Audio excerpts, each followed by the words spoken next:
This video is prepared for the Manufacturing Process course, SMJP2113EB10. We are from Group 10, and our topic is Chapter 5. In this video, we will briefly explain the main concepts and key points related to this chapter. This project was developed by Zinesh Fadas, Yas Satika Yusuf, and Woo Yong Kang. We are pleased to present our work. Good morning everyone. Today I will present about the evolution of making, which is focused on additive manufacturing, also known as 3D printing. Manufacturing has changed a lot over time. Traditionally, industries use methods such as casting, machining and deforming, also joining to produce product. These methods are effective but also have limitations such as material waste, expensive tooling and restriction in producing complex shapes. This is where additive manufacturing becomes important.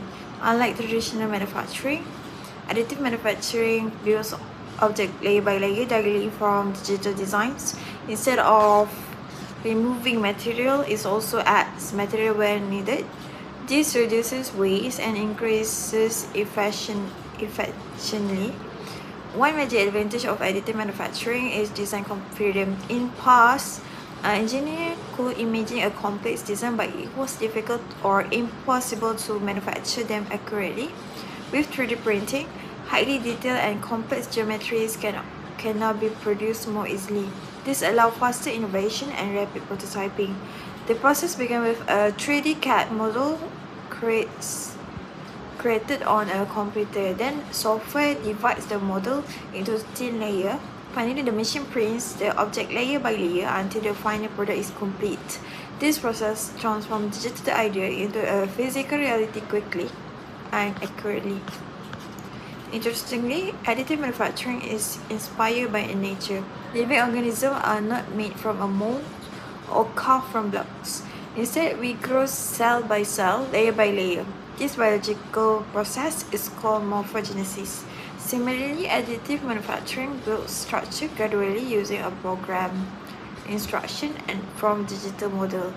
There are also different types of additive manufacturing technologies, such as material extrusion, power bed fusion, material jetting, and binder jetting.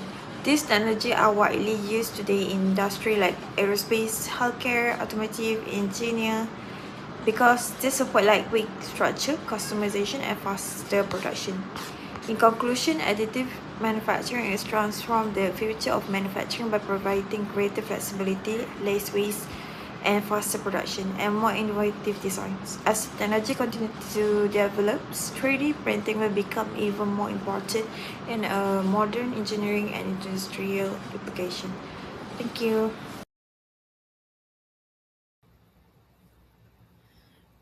Assalamualaikum. I'm Zinat Firdaus. Today I'm going to present about additive manufacturing, which is also commonly known as 3D printing. Additive manufacturing is a modern way of making objects by adding material layer by layer from a digital 3D model. In traditional manufacturing, we usually cut, shape, mold, or join materials, but in additive manufacturing, the product is built directly from the computer data. This makes it very useful for creating complex shapes that are difficult to produce using normal methods. So, the main idea of this chapter is to understand how additive manufacturing works, how it different from traditional manufacturing, and why it is becoming the important part of our modern industries. So it also explains the main additive manufacture process, cost issues, advantage and disadvantages. So before understanding 3D printing properly, we first need to understand how the product were traditionally made. So next, in traditional manufacturing, engineers commonly use methods such as casting, plastically deforming, machining, and joining. While casting means pouring liquid material into a mold, so that it becomes solid in required shape. And plastic deformation means changing the shape of a material by applying force, such as like forging, rolling, or like pressing.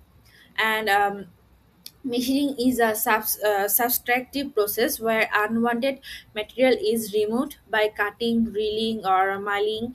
Joining means connecting separate parts together by welding, bolting, or gluing.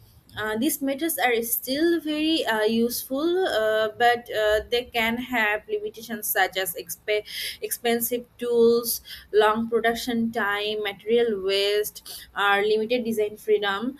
But additive manufacturing solves some of these problems because it builds the part directly from a digital model without needing any mold. Core process. The first stage is design, where the product start as an idea, is created using CAD or digital modeling software. This digital model acts like a blueprint for the machine. And the second stage is build, where additive manufacturing machine deposits or joins the material layer by layer according to the digital design. Depending on that technology, the material may be melted plastic or liquid resin or powder or metal.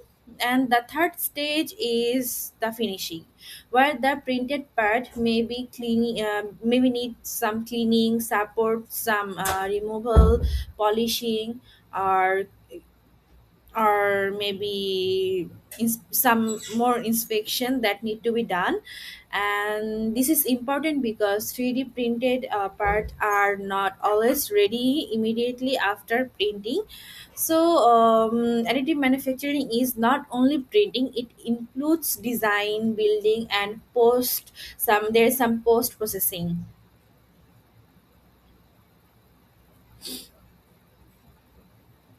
Because the whole process starts from a digital model, so additive manufacturing is also known as digital fabrication.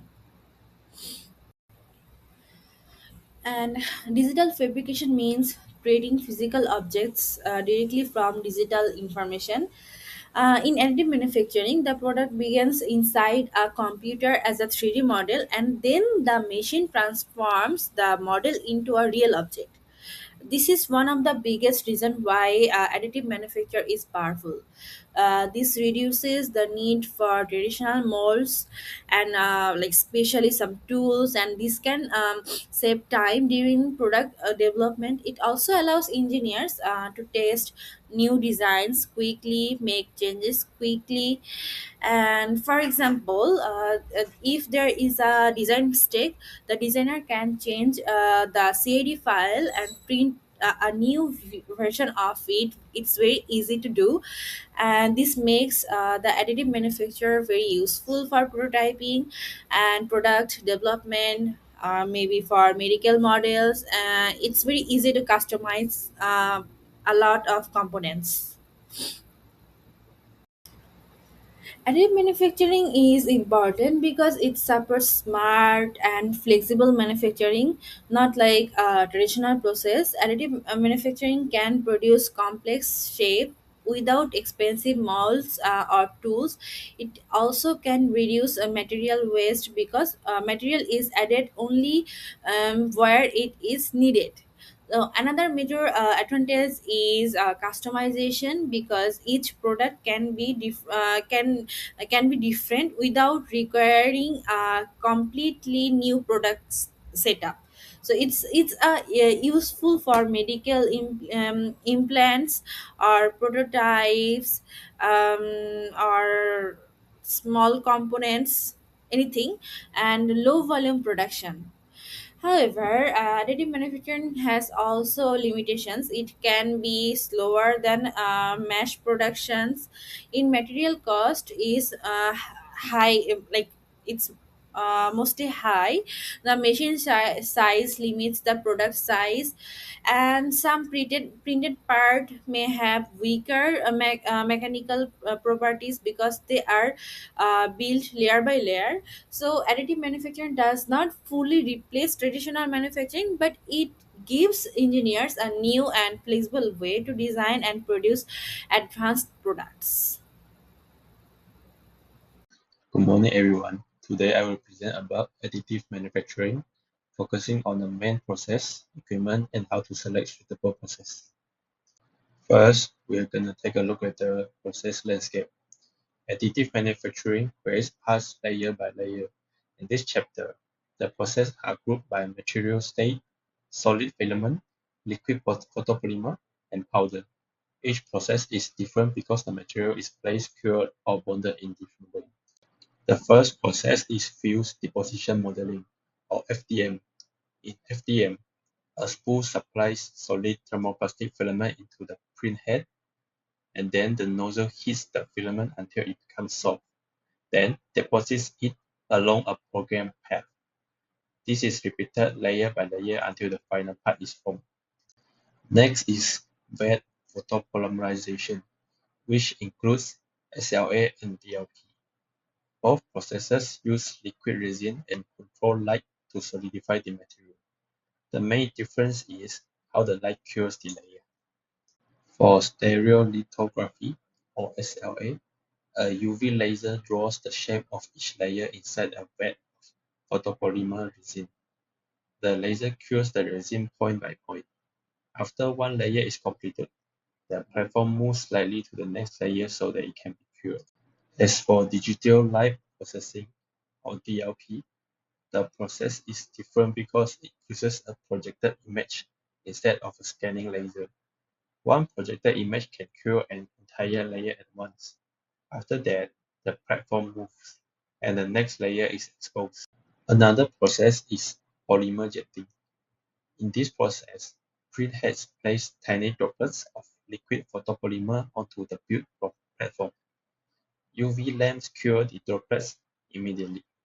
The machine repeats this process to build both the model and support layers. A major advantage of PolyJet is that it can combine different materials in one build. It can produce multicolored parts, transparent areas, and even combine rigid and flexible regions. This makes it useful for realistic prototypes and product models. Next is binder jetting. This process uses powder and a liquid binder. First, a thin layer of powder is spread evenly. Then, the printhead deposits binder only in the areas that should become solid. Then, the loose powder also supports the part during printing. Another powder-based process is selective laser sintering, or SLS. In SLS, a CO2 laser selectively sinters plastic powder below its fully melting temperature. After one layer is scanned, a new layer of powder is added, and the process continues. When selecting process, we should consider the material and how each layer is formed. FDM uses melted thermoplastic filament. SLA and DLP cure liquid resin with light, while PolyJet uses UV cured droplets. Binder jetting and SLS both uses powder, but one uses binder and the other uses laser energy. In conclusion, each additive manufacturing process has its own strength. The best choice depends on the required cost, detail, material, color, and part function. That is all for my presentation. Thank you.